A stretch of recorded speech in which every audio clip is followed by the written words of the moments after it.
And we'll give it just one more minute. We did hit that record button. I think only the panelists can be seen on this one. We did a webinar format, but yes, this is being recorded. We will be posting a link post webinar after that downloads. And also, again, just to remind folks, if you have any questions about the election after folks present all of their parts this evening and we have our special guest speak, please feel free to put that in the chat. We will collect those and have a great Q&A when all of this is done. And it looks like we can probably get started here. So welcome to our post-election webinar with an environmental protection focus, unraveling everything that happened this year with the election results. I want to give a really special shout out here to our partners who have co-sponsored this event. We have us here at Conservation Voters of Pennsylvania. I am Katie, and our partners at PennFuture, Clean Air Action, Clean Water Action, Sierra Club, and Earth Justice Action. And you see some of the faces of our wonderful partners here on screen. And we are so glad to jointly put this event together to help our members understand what happened just about a week ago. The very first thing that I would like to do to get us started this evening is to kick it over to the Executive Director of Conservation Voters of Pennsylvania, who helped lead our team and worked very closely with partners on some of our independent expenditure work this year. So Molly, I'm going to kick it over to you. Fantastic. Thank you so much, Katie. Really appreciate the introduction. And thank you so much to everyone for being here. I am so excited to be here with all of you to talk to you about the election results from, was it last week or gosh, 2 weeks ago already now? I think last week. Time flies.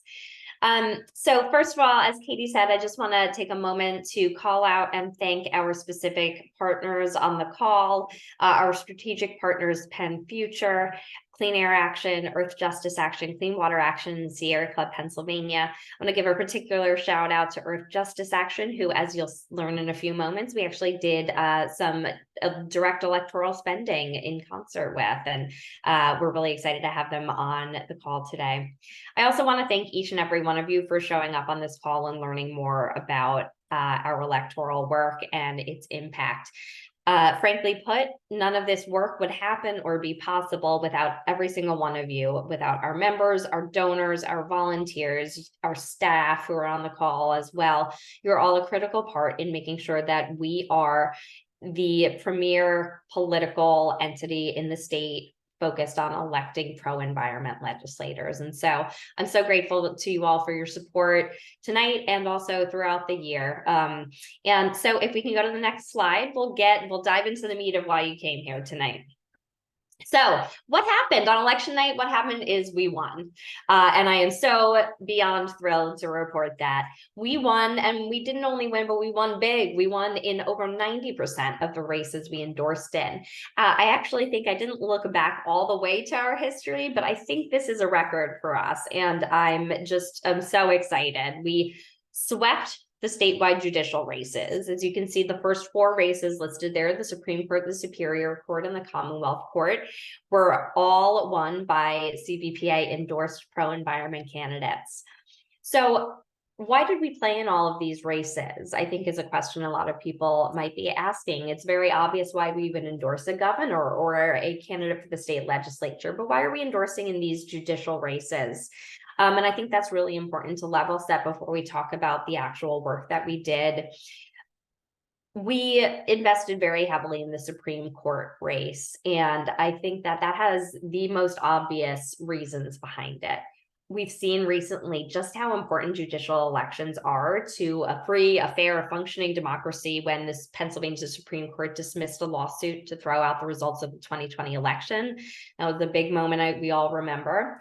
We know how deeply the courts can impact our air and our land and our water. We have the ongoing litigation in front of the Supreme Court right now about the Regional Greenhouse Gas Initiative and whether Pennsylvania will be allowed to fully join that in our efforts to fight climate change. And we know that our state courts are in many ways becoming our last line of defense. They're our last line of defense against extremists in the legislature, and they're our last line of defense against a Supreme Court at the United States level that has moved incredibly far to the right and has rolled back protections to the clean water rules and to the EPA rules. And as that's happening at the national level, our state courts become that absolutely critical last line of defense. We invested heavily in the Supreme Court race. It ended up being a over $22 million race, the most expensive Supreme Court race ever in the state. And it really became a referendum on issues from abortion to democracy. And as you can see, Dan McCaffrey, our endorsed candidate, had a decisive victory. It was much more significant than we were expecting. We were expecting a much closer race. Additionally, we endorsed in the Superior Court and the Commonwealth Court races. These courts are a little bit less known, but they have really important environmental impacts as well. The Superior Court hears cases from the county courts of common pleas that go up to that level. And for example, district attorneys can use their prosecutorial privilege to bring charges against polluters in their communities. That's the kind of case that a Superior Court justice might hear. And we're actually going to hear from Judge-elect Jill Beck later in this conversation. She can talk to us about the importance of the judiciary for those environmental issues. And the Commonwealth Court not only rules on state regulatory actions by agencies and by the legislature, but it can also hear cases from municipalities around zoning and planning issues. And so those races were really important as well. And we're thrilled to have swept all 4 categories here with our endorsed candidates. I also want to point out the Allegheny County executive race. I am just particularly excited about this one. We elected Sarah Innamorato as the first ever and youngest, I believe, ever Allegheny County executive. This was, as you can see, a very, very close race. We were outspent, I believe, 9-1. But the voters saw what we see in Sarah, in that it just a true environmental champion. She had 100% score on our scorecard when she was in the State House. We've supported her from the beginning. And in that role, she's going to have it's a unique role that can have a real outsized impact on climate and energy policy for the county. So we're really, really excited to begin working with Sarah on issues like environmental justice and clean energy policies. Next slide, please.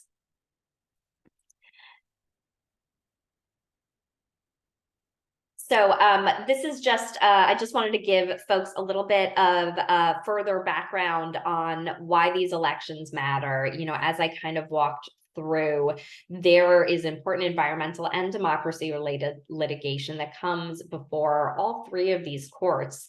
And in fact, any issue that you care about is going to come up in front of these courts at some point. I think one of the biggest stories that's come out of this election year is the saliency and the power of abortion as an issue to mobilize voters. We saw this race very much become a referendum on abortion. And in fact, the case is likely, the Supreme Court is likely to see cases on that. And so I just wanted to drive home the importance on a number of different priorities of securing pro-environment spots on our judiciary. Next slide, please. So we didn't just endorse in state level races. We didn't just endorse and do work in Allegheny County. We also dove deep in our local communities, and we made endorsements across a number of counties in county commissioner and county council races. And we're going to hear from some of those folks who won shortly. Local leadership is critical. County councils, county commissioners are absolutely critical in the fight against climate change. It's where the rubber hits the road when it comes to implementing clean energy and pro-environmental policy. It's where progress is made made when government at different levels is stalled and gridlocked. And it's where the policies happen that so closely affect people's lives. It also impacts elections and democracy. County commissioners and county commissioners and county councils have the ability to appoint election observers and election regulators, the people who manage and run our elections. That's going to be very critical looking forward to 2024. I'm also realizing that late last night when I was sitting in front of Canva making this beautiful map using my very limited skills, I failed to put a little green check mark over Pike County. And I apologize for that because we are going to hear from Krista Caceres, who is the newest elect Pike County Commissioner. She's been president of the Monroe County NAACP since 2019, and we're really excited to hear from her about her election shortly. And so I apologize for that oversight. We're also going to hear shortly from Justin Douglas, who won his election by just 147 votes to be the newest Dauphin County Commissioner. That almost went to a recount. And flipped that body for the first time in over 100 years. It's a huge win for Central Pennsylvania. So next slide, please. What did we do? We endorsed all these candidates, but how did we get the word out about that? And what did our electoral work look like?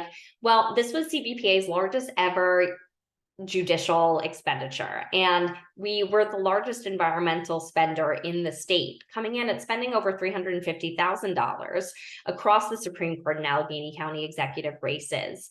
We also invested some money into our field organizers, and we had them out there talking to voters, getting back on the doors, and having those one-on-one conversations with voters that are so impactful.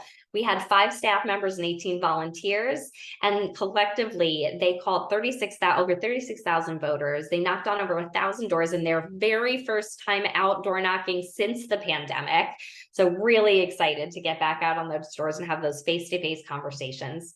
They sent 179,000 texts and recruited almost 500 new CVPA members. And so we were thrilled to be able to not just spend our funding on digital ads and television ads and mail, but also to be able to invest in our team members on the ground in local communities to have real one-on-one conversations with voters.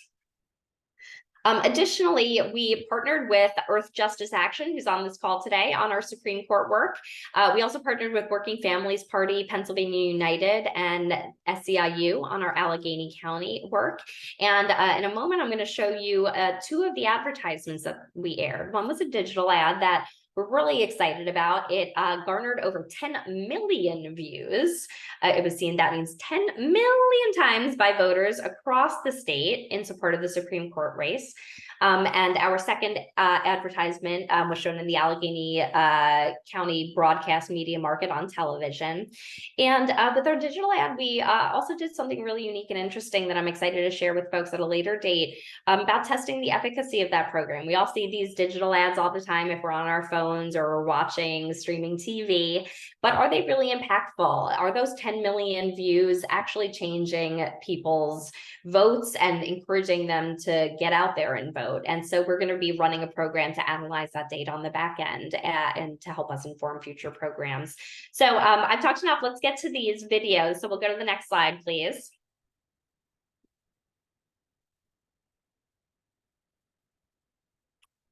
Okay, looks like we don't have the volume. So let's, I think, apologies, everybody. I think if you you have to share your volume. Okay, hold on 1 second, making sure it goes back to the beginning. Okay, now let's try.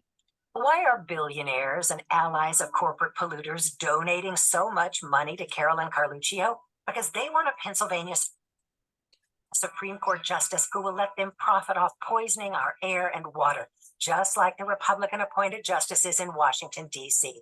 Our state Supreme Court is the last line of defense to protect the health of our families, and corporate polluters know it. We can't let them win this November. Vote no on Carluccio. Thank you so much for fixing that, Anna. So we really leaned heavily into the corporate polluters narrative here, and we did some message testing to make sure this was the right fit for us. And this actually really became a narrative throughout the rest of the election. There were a lot of ads and a lot of media focused around the issue of abortion. But I think the secondary narrative that really evolved throughout this campaign was the idea of billionaires and the elite trying to buy power, trying to buy a Supreme Court seat. Pennsylvania's richest man, a billionaire named Jeffrey Yass, invested almost 90% of the funding that was spent on the Republican side. And he single-handedly tried to buy the seat for his own interests, for corporate interests. And we were really trying to tell that story and connect it back to the big corporate polluters who have been buying influence in the state for a very long time in the legislature and in the judiciary. If we go to the next ad, we'll take a look at the ad for Allegheny County.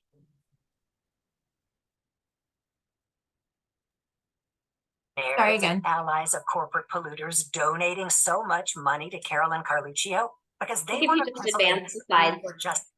Yep. I'm sorry about this. Oh, There all we go. good. Now I got it. Okay, let's try this one more time, everyone. Allegheny County, we have a choice. Politicians Michael Lamb and John Weinstein don't share our values. Weinstein is bankrolled by anti-abortion and Trump donors. Lamb's campaign is run by a banker and funded by lobbyists and corporate polluters. Lamb and Weinstein, same old dirty politics. We need a fresh voice. Democrat Sarah Innamorato, endorsed by Mayor Gainey, summer leave nurses and teachers. Sarah Innamorato for county exec. She'll fight for us. Thank you so much, Anna. You can go to the next slide. So I'm really proud to share those with you, and I don't want to belabor the point about everything we did, but I do just want to name that we have a fantastic team. There was a fantastic coalition of organizations that were contributing to this work. And I think, as you'll see in these next couple of slides, as we talk quickly about the actual results and what they mean, you'll see that all of this work added up and really mattered and had a significant impact. So what actually happened? Let's dig into this data just a little bit here. And the caveat to this is that we don't have access yet to the voter file that details exactly who voted and where they voted. And so we can't really dive in and make very specific assumptions, but we can take a look at some broad trends at this point. One of the biggest trends coming out of this night was that turnout continued to increase, and that, as I was saying, our efforts and our larger community's efforts to contact voters has had a significant impact. As you can see here, turnout has been steadily increasing from a low in 2013, dips again in 2017 rather, but it increased significantly even over the last odd year judicial election. I think there's a couple of things we can point to for that. I think we can absolutely point to the level of spending that has increased over the last few years, culminating in that $22 million cost for the Supreme Court race. That and the power of organizing as well. That money was being spent on TV. People were seeing these ads. People were understanding the importance of the courts. That case was being made for them. But also there was the most significant off-year turnout efforts in having direct conversations with voters. Exponentially more phone calls made and doors knocked. It was really the first off-year election since the pandemic that we were able to be fully back out there with on the doors, having real conversations with voters. And I think you see that impact in the turnout. I also think we can't discount the continued access to voting by mail. Voting by mail is an absolutely critical tool in our toolbox to increase and continue to increase voter engagement. You can go to the next slide. This is just kind of driving home that point again, that if you look in, and there's a lot of information on this slide, but there were kind of two factors that led to our success this election night. The turnout surge that we just noted previously, that continual increase. And we also overperformed in places where we expected to do well, but we did a couple of points on average higher than I think our modeling had projected. And I think that you can look at a couple of factors for that as well. I think the last couple of elections in state and otherwise, we have seen abortion as an issue, driving turnout in Democratic leaning regions, particularly in suburban affluent areas like the collar counties around Philadelphia. We have seen real spikes in turnout and engagement in regions that are already supportive, but we've given that extra little boost, and that's part of what put our candidates over the top. We can go to the next slide. And just another note on voting by mail. Voting by mail, like I said, an absolutely critical tool in our toolbox, a resource we need to keep developing. We need to get more and more people using it. The good news is that is trending in the right direction. There were over 65,000 more requests for mail-in ballots than in 2021. The other news is that you can see that these are heavily Democratic ballots. When you look at this from the perspective of wanting everyone to be enfranchised and voting, I would love it if this was more of an even number and we had people from both parties, regardless of how they identified, using vote by mail. I think when you look at it in the context of winning elections, this is an indicator of how heavily Democratic the vote by mail audience tends to be at this point. Next slide, please. And I'm a little bit behind, so I'm speeding up just ever so slightly. This is my last slide, and I just want to talk real quickly about what happens next. So we talked about where we've been, what work we did. We talked about what the returns are and what they might mean. What do we have to do next year? I think you'd have to be living under a rock to not know that 2024 is going to be an absolutely critical election year. Our mandate is to re-elect Joe Biden and Kamala Harris, to re-elect Senator Bob Casey. You can see him down there drinking a beer with his little map that he loves. And we have to maintain a pro-environment and pro-democracy majority in the state house while gaining some seats in the state Senate. That is a lot of work. Our work, primarily for many of the folks on this call, is going to be really focused in those final two bullet points. Our state legislature is incredibly divided right now. The state Senate is a majority Republican, and the state House is a one-vote majority pro-environment. We have learned over the past few months trying to get legislation through a one-vote majority divided chamber is incredibly challenging. And so next year is a do or die moment for us to not only retain the seats that we've gained since the 2022 election, but to increase that so we have more flexibility and more power to be able to actually pass the proactive policies that we want around clean energy, around climate change, around protecting our air, land, and water. This win also sets us up incredibly well, and I think my colleague Abby is going to talk about this a little bit. Sets us up incredibly well for the next few years of litigation in front of the Supreme Court. And so the Reggie decision, I saw some comments about that in the chat, and that is obviously pending in front of the Supreme Court right now, and is, again, an absolutely critical moment for the Pennsylvania environmental community and for our work on climate change. You have the potential for litigation around the 2024 election. Donald Trump is the front runner right now, and we know we saw what he did in 2024 with all of his election challenges across the country. I think we need to be prepared for that eventuality in Pennsylvania, and I think electing Dan McCaffrey helps us be better prepared for that. And there's always the continued efforts to uphold our environmental rights amendment. Pennsylvanians have a constitutional right to clean air, clean land, clean water, and our Supreme Court and all of our other courts are actually critical stopgaps in maintaining and giving teeth to that amendment. I am 5-6 minutes behind now, so I'm going to stop there and I'm going to pass it over to I will have time for questions later, but for now I'm going to pass it over to my colleague Abby Jones. She is the Vice President of Legal and Policy at PennFuture. She's going to talk about the importance of judicial elections and how it relates to PennFuture's legal work. Thank you, Abby.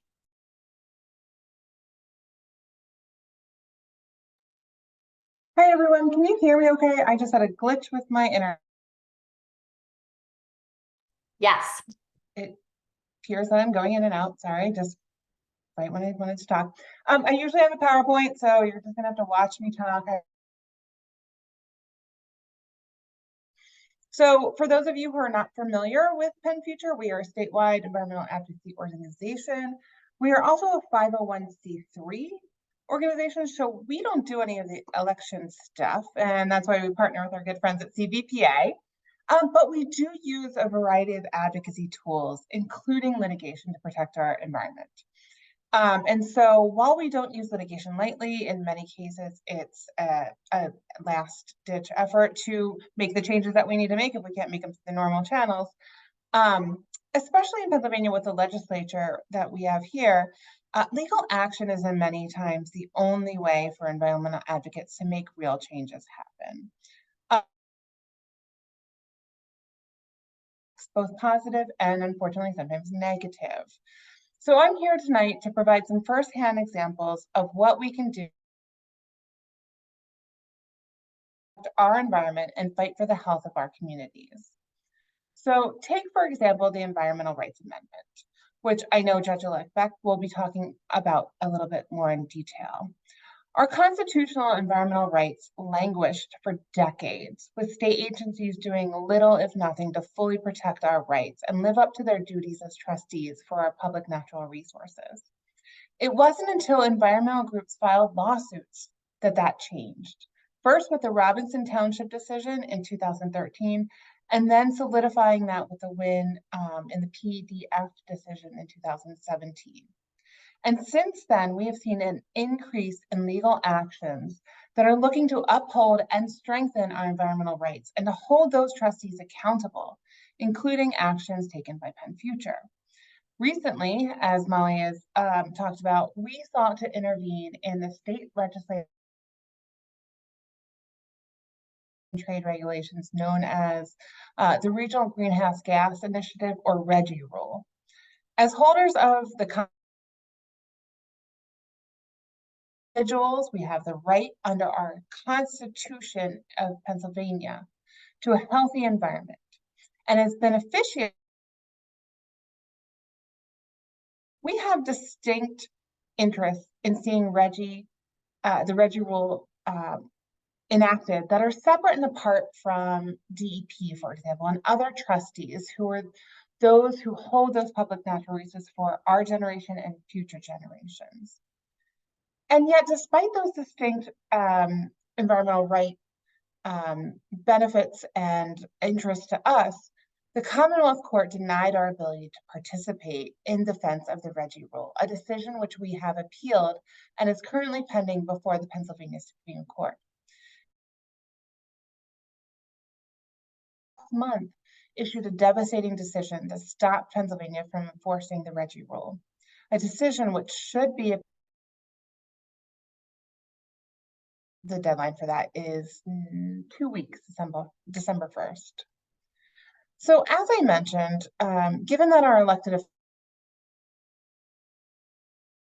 from helping Pennsylvania reduce carbon emissions, among other challenges to critical environmental protections that they're undertaking, it should be obvious why elections matter, not only for our legislative and executive leaders, but for the court system. I'm going to shift over to the positives, and I'm going to make this quick because I know we're running just maybe a little bit behind. But in the past year alone, PennFuture has had 7 legal victories. That's almost 1 a month, including shutting down 2 proposed fracked gas power plants that would have spewed toxic pollution into our air and would have increased the carbon emissions that the RGGI rule is looking to. Also had victories at the local level, resulting in better water quality protections for some of the most sensitive streams in the Potomac. It matters that I want to point out that we're engaging in local municipal hearings on land use matters, namely a lot of in the Poconos and the Lehigh Valley, and frankly spreading across the Commonwealth. Where local elected officials, if you're not familiar, are often the decision makers in these quasi-judicial hearings. So again, we're seeing how who we vote for can influence the tribunals that we go before. And so PennFuture uses the court system to stop polluters and hold our governmental agencies accountable to enforce our environmental laws and to protect our constitutional environmental rights. And so Pennsylvania courts at all levels, as we'll hear about later in this presentation, health of our communities and to the health of our environment. Thank you. Thank you so much, Abby. I really appreciate you, and I appreciate so much all of the work of PennFuture's legal team fighting the good fight at every level in our courts. And so thank you so much for being here with us this evening. Again, please put your questions in the chat or in the Q&A box, and we'll have some questions and answers at the end. But now it is my distinct pleasure and honor to introduce our first guest speaker of the evening, Superior Court Judge-elect Jill Beck, who is joining us after her decisive victory on election night. And we are so thrilled to have you with us here today. Thank you so much. Thanks, Molly. Thanks, everybody. I'm thrilled to be with you. And I would be remiss if I didn't start by saying thank you to everybody. Having the support of Conservation Voters of Pennsylvania and the Sierra Club and other environmentally based organizations was really huge. As you heard Molly say, you know, your outreach, the work that you guys did, it really makes a difference, especially in odd year elections when information is low and voter turnout is unfortunately not as high as I wish it would be, although this year was an uptrend. So great job, everybody. So I am here to talk about the roles of the courts generally and also specifically as it relates to environmental rights cases. So I'm just going to give a quick overview of our appellate courts and what they do. When you think about trials, when you think about court cases, what you see on TV, of course, that would be our court of common pleas. That's our trial court level. That is your county court. Most counties have their own. Some counties share a common pleas court. There are 67 counties and 60 judicial districts. So several counties do share. But generally speaking, that is where the trials happen, and that is where verdicts and decisions are made. There is an automatic right to challenge those decisions up to our appellate courts. Our intermediate appellate courts, we have two. The first is the Superior Court, which I will be sitting on come January. That is our court that hears criminal, civil, family, juvenile, and orphans court appeals. I call it the People's Court. It deals with individual rights cases. Our Commonwealth Court, which is our sister court, that is our kind of government relations court. It defines the relationship between people and their government. The little hack for that is if it ends with a board, it goes before the Commonwealth Court. So election board, parole board, school board, unemployment compensation board, you get the gist. Anytime the state or a government entity is a party, that is a Commonwealth Court case. And when we're talking about collective bargaining rights as it relates specifically to union bargaining, that also goes before the Commonwealth Court. All cases then kind of meet at the top of the pyramid with our Pennsylvania Supreme Court. It's important to note, though, that for most cases, all Superior Court cases and most Commonwealth Court cases, the Supreme Court only hears cases in its discretion. What that means is it does not automatically go up to the Supreme Court and be heard. There is a gatekeeping function that the Supreme Court engages in to decide whether it is within its jurisdiction. So the Superior Court is an error correcting court. There's an automatic right to appeal. We must hear every single case that comes before us and decide the issues presented to us. Not so for the Supreme Court. Unless it falls under a very narrow set of rules, the Supreme Court is going to be powerless to hear the case. It's not that they don't want to, but they are a much smaller court. You know, the Superior Court has 15 commission judges. The Supreme Court has 7. And it is a policy-making court as opposed to an error correction court. And so it is dealing with big constitutional issues that have never been heard before, things of that nature. So as I like to say, you know, the Superior Court and the Commonwealth Court were dealing with the case by case with the micro, whereas the Supreme Court is dealing with the macro. How is this affecting the whole Commonwealth as opposed to just that one decision? Was it right or wrong? That results sometimes in cases being that may be wrongly decided, having to go unchecked. But that, you know, generally speaking, the Supreme Court is going to be our court of last resort, especially as it relates to Pennsylvania constitutional issues. So specifically as it goes to environmental rights cases. Starting with the Supreme Court, I think we all are familiar with some of the bigger cases that have come out of the Supreme Court. Most notably would be that Robinson Township line of cases. When we talk about environmental rights cases, that is, I would think, the biggest, because that is the case, that is a line of cases where the Supreme Court for the first time recognized that Article 1, Section 21, which is our right to clean air and fresh water and, to a clean and clear environment, is a fundamental right of every Pennsylvanian.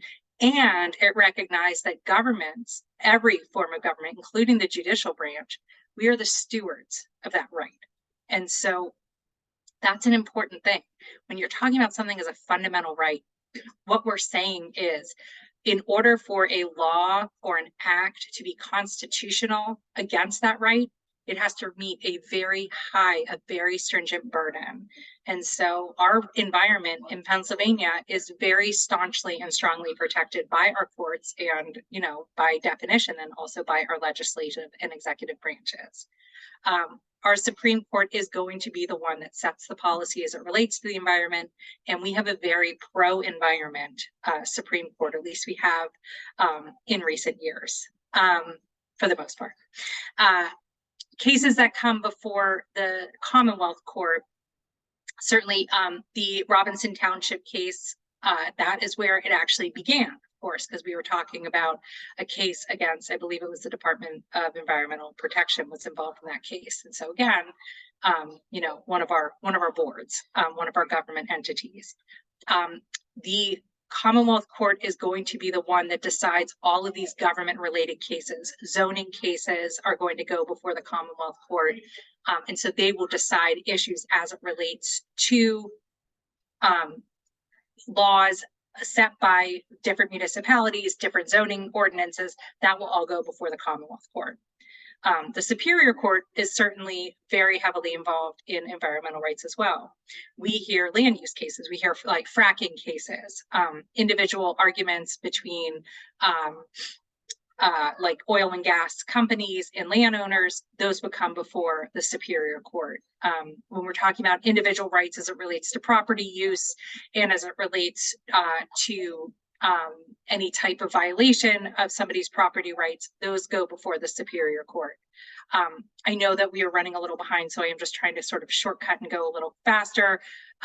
But all of our courts play a really critical role in protecting our environments. As I said, the Supreme Court has decided that we are all stewards of this fundamental right of the entire Commonwealth to clean air and clean water. And so, that is a responsibility that I know I will take very seriously.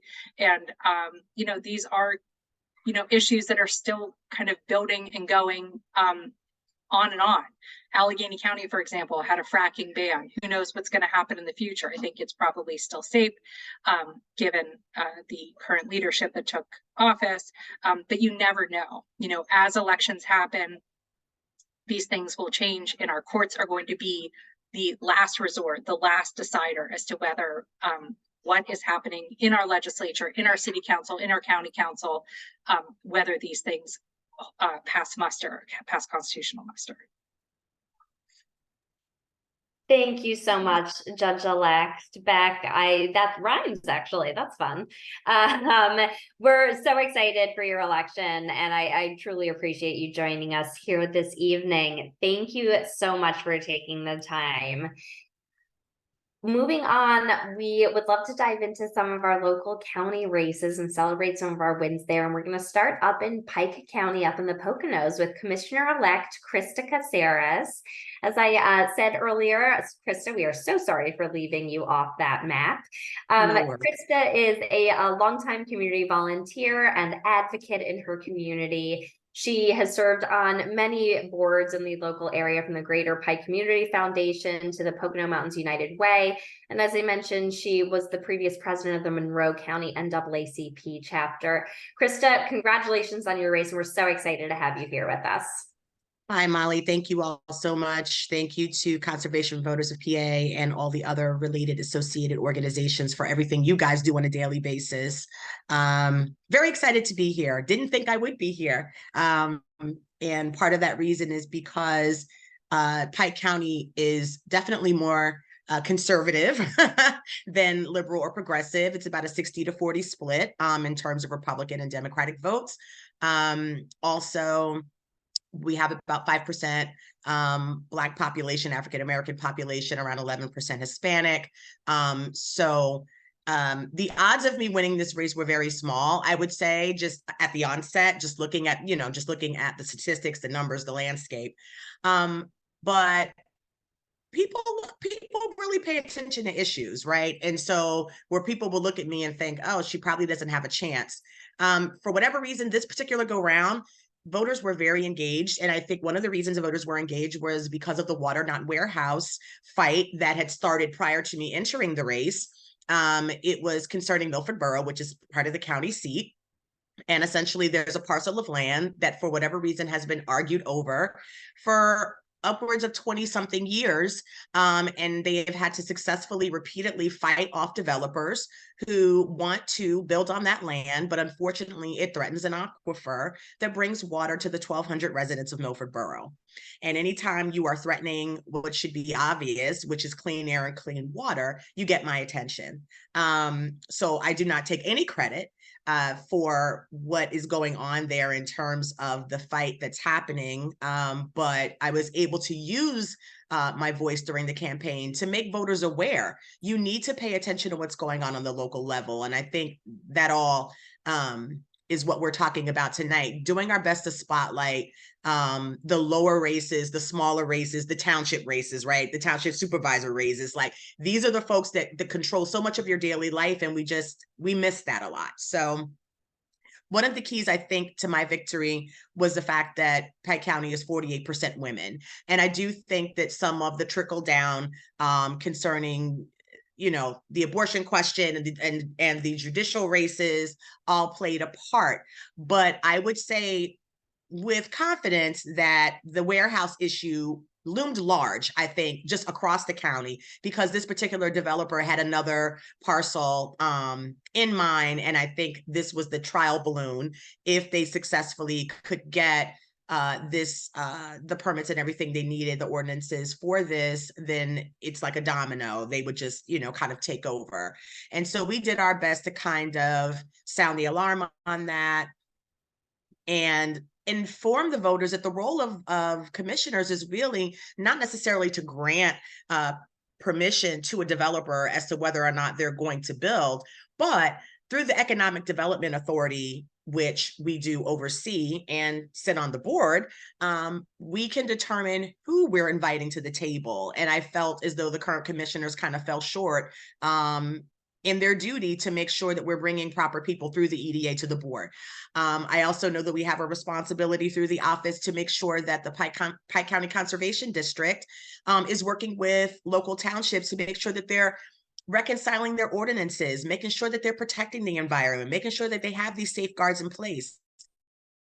We had Home Depot try to come to the same plot of land, which is about 17 acres, almost 14.5 football fields. So you can imagine with tractor trailers coming in and out of the entrance, the potential threat and damage to this aquifer, the potential threat, to this water supply. And it's just beyond me that from 2000 with a Home Depot fight, they fought them back. And here we are almost 25 years later, still fighting over the same thing. It's like, where was everybody for the last 25 years? And this water supply has not moved. It's not hiding from you. Do what you need to do to protect it. So I think people are starting to wake up and recognize that our environmental rights, we're taking them for granted. And there are many developers, not just this one, but there are many developers who want to come in many parts of the county, but particularly Northeast PA. We saw it in Monroe County. We saw some in Lehigh Valley, where they are willing to put development wherever they like. And, the Pocono Mountains has an exceptional responsibility because we have 80% of the exceptional waterways, right? Exceptional value waterways in the Commonwealth. So we have an even higher standard, right, to hold up. And so I'm really excited about getting started in January. I've been dressed up for about 10 weeks straight, so I'll be wearing sweats and bunny slippers until January. But when January comes and I'm sworn in, I certainly want to get to work. And I'll be working closely with the Pike County Conservation District, as well as going around to meet the different township supervisors, just to see what we can do from a bully pulpit standpoint, or being the adult in the room, however you want to look at it, in any way that we can encourage discussion, in any way that we can encourage these folks to come to the table and make sure that they are safeguarding our waterways and that they're preserving our environment, our beautiful environment, as much as possible. That's what I intend to do.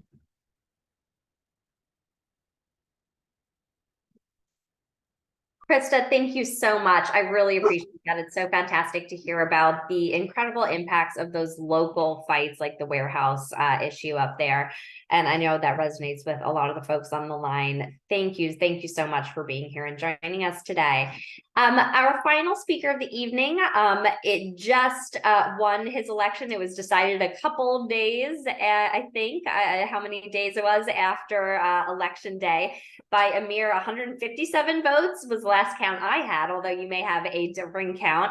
I'm very pleased to introduce Dauphin County Commissioner-elect Justin Douglas. Justin won in a very close race that flipped that body for the first time in over 100 years. Justin is a community advocate and a pastor in Dauphin County, and we're so excited to have him here today for us. Thank you so much for joining us, Justin, and congratulations. Oh yeah, thanks so much for having me. Can everyone hear me okay? I'm just leaving a Derry Township school board celebration. You know, the school board was a big part of us getting over the line. All the school board got in and drew such a great turnout. And so I'm excited to celebrate with them, but I'm excited to celebrate with y'all because as a challenger candidate, there were many people who wouldn't endorse me, kind of wouldn't take a chance, didn't really believe that we had a chance to win even. So it was like, why endorse a candidate that, you know, in Dauphin County, you can't flip the commissioners to blue. That's just not possible. You'd be shocked how many times we filled out the long forms of our views on different things and shared that. And then we're told, well, we're in alignment, but you just don't have a chance to win. So we're not going to support you. And I'm just so thankful for Conservation Voters of PA, because I think that did really help give me, you know, just another level of legitimacy, because there's networks out there that saw that. And when you, on the night of the election, have a 42 vote lead over an incumbent, you know that every single thing mattered. And I think the first thing I just want to emphasize is that every vote counts. You know, in my race, that couldn't be more true. I think 117,000 voters voted on election day, or, you know, mailed in their ballots for here in Dauphin County. And, you know, at the night of, to be up by 42 votes when all the precincts are counted and we have, you know, some absent or some provisional ballots left to count. That was pretty humbling to know the narrow margin, and then to look back and just see every little piece. So I just can't be more grateful for Conservation Voters PA. And I think this is a huge win, because, you know, Dauphin County, from what I understand, is one of the top counties in the state. We obviously have Harrisburg, Hershey. There's all kinds of facts I'm still learning about our county and how great it is. And I think there's some amazing opportunities when I think of some of the like solar for school programs I've heard and how we can be supportive of that. I even think of, you know, prison reform as kind of the main agenda that I ran on. I think about how we could potentially even look at how we can put solar on our prison and maybe even use, if there's any revenue created from that, to work into rehabilitation programs and, you know, work programs that build skills needed so that we lower the recidivism rate. Obviously, I have a lot to learn about what's available in my county, and I want to acknowledge that as far as, you know, environmental justice wins that we can really do in our county.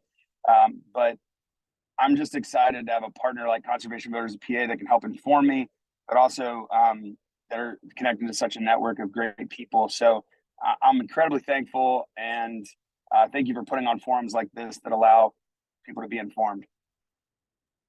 Thank you so much, Commissioner-elect. We really appreciate you being here with us this evening, and congratulations again. Thank you so much to all of our speakers. I see some fantastic questions in the chat, and I think we're going to get to some of those now before we close out. We have a couple minutes left here. Yeah. All right. So again, thank you so much to all of our speakers. I'm going to touch up briefly. There were a bunch of questions coming in. We were able to answer some in the chat.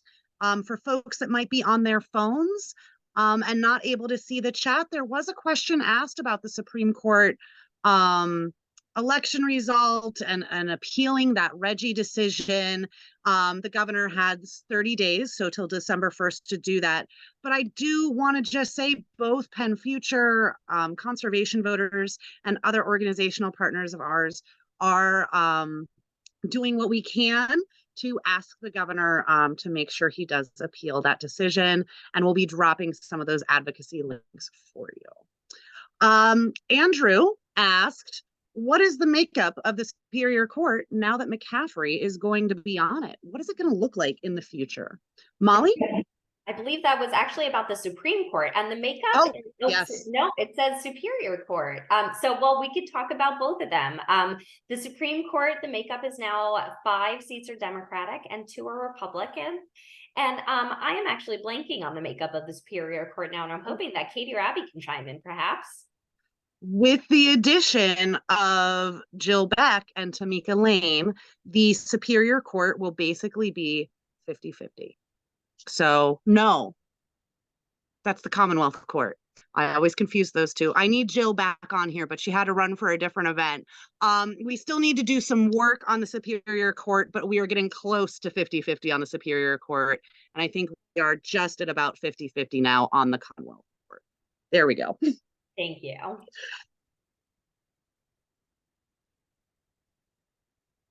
Yeah, let's see. What's the next one here? Okay. This actually is a question that I think would be great for Abby to answer. This is coming from David. Could a locality require insurance from pipeline operators to fully cover property owners against damage from leaks? Good question, and I like how you're thinking. I will say, off the top of my head, I'm not sure. One of the things that we have to keep in mind is that for things like pipelines, especially fracked gas pipelines, there's different levels of regulation and regulatory authority. So, for example, in some respects, the Federal Energy Regulatory Commission, FERC, has certain jurisdiction over things. PADP has certain jurisdiction over things, but what local governments have jurisdiction over is kind of the where things can be located, not so much the how things are constructed or done when we're talking about things that have multiple levels of oversight. Now, I know that a lot of times municipalities can require bonding for decommissioning for things like solar. So I'm not quite sure where insurance falls in that kind of regulatory preemption scheme, but that's a very good question. Yeah, thank you so much, Abby. I do want to note that we did get a question for Commissioner Douglas, but he was unable to stay on for the full time with us. All of these newly elected officials have all kinds of events that they have to go to before they start, but we will make sure to follow up with him on that question, hopefully be able to get you guys some answers. The other thing on here that I think we could ask is we've got a few questions here about can we do a constitutional right to an abortion referendum? What about doing a national popular vote? How do we get that done in Pennsylvania? Fair districting, et cetera. We've got a couple questions about some of those policies now that we have the courts. The one thing I want to explain to folks, and I want Molly to chime in, please, is anything that could impact the 2024 presidential election in terms of like national ranked choice voting, national popular vote, et cetera. Our state legislature would have had to have basically enacted that this year to affect Pennsylvania doing something with that next year in the presidential election. Molly, do you want to talk about some of those referendums? Yeah, no, Katie makes a great point, which is that the 2024 election started yesterday. It started a month ago. We are off to the races, and particularly when it comes to making large scale or sweeping changes to the policies that govern how we do elections, it's going to be very difficult to roll anything out effectively, especially in the hyper-partisan environment in which allegations of election fraud that can pop up at a whim. It's going to be very difficult to make changes before 2024. However, we recognize that there are significant changes that need to be made to how we run our elections. Pennsylvania has a system in which every single county administers their elections per the statewide election code. And that creates issues because some counties have more resources than others. Some counties interpret the code in different ways than others. And this leads to a real difference across county lines in how our elections are administered. Something that we've talked about a lot at our organization and among other organizations that work on democracy issues like this is kind of twofold: the need to update and modernize our election code and fill in some of those gaps and holes. Katie can chime in, and I think that the last time our election code was written and holistically updated was in the 1930s, and it actually still has a requirement on the books for using gas lamps at polling places. This is a document that needs to be modernized to reflect the current state of our elections from both a security standpoint and from an accessibility standpoint. And additionally, we have vote by mail as well. Vote by mail is fantastic, but it's not perfect, and it can and needs to be improved. And that law needs to be further tweaked to allow even more access to using vote by mail for folks. And so I think when I think about the urgency around making those fixes, they're not going to happen before 2024, but in the medium term, we absolutely need to be focused on pushing the legislature to come to compromises over those decisions and to pass some policy that will help our elections be more secure, more fair, more equitable, and more accessible. I'm going to go right to our last question. We're probably going to run like a minute over. I'm so sorry. But our last question, and we couldn't get to everything, but we will be sending some follow-ups to everyone who participated with some answers to these questions. But our last question is, aside from how do I run for office, you can always check out our partners at Lead PA, and we'll drop that link in the chat. But the last question is, what do this year's election results mean for 2024? How can I help elect more environmental champions to office next year? They mean a lot for 2024, and that's a great way to wrap up here. I appreciate all the questions, and I appreciate everybody being on this call. The best way that you can help elect more environmental champions and help us further this work is to get involved with our work or the work of our partners on the call. As was mentioned in the chat, we are not the only organization that does electoral work in the state. In fact, almost all of the other partners on this call are engaged in elections. Sierra Club makes endorsements. Earth Justice Action was our partner on our critical campaign. PennFuture is our partner after the elections when we come in and work on policy and issue education. Get involved with our organizations and plug yourself into that cycle of work that is so important in pushing the needle forward on who we have in elected office and the policies that they're advancing. You can see in the chat, we have the links to all of our co-sponsors' websites, and we're just so grateful to them for all the work they've done on their own in partnership with us and with their volunteers and members to move the ball forward on this. I wanted to thank everybody for joining us. I'm so sorry that we didn't get to all the questions, but I really appreciate you being here. And the final note, there were a lot of questions and a lot of talk around the Regional Greenhouse Gas Initiative this evening. We're going to throw in the chat an action alert. fill this out. This is one of the things we're doing right now to make sure that Governor Shapiro knows that the majority of Pennsylvanians want us to be in the Regional Greenhouse Gas Initiative. They believe in this policy, and they know that it's important and the right thing to do to fight climate change. Your voice in that petition is going to be incredibly impactful in making that case and ensuring that the governor appeals that Commonwealth Court decision. So please check out that link. And again, thank you so much for being here. Thank you to all of our speakers, and thank you to all of the members and volunteers on the call. This work doesn't happen without you. I hope you have a wonderful evening, everyone. Thank you so much.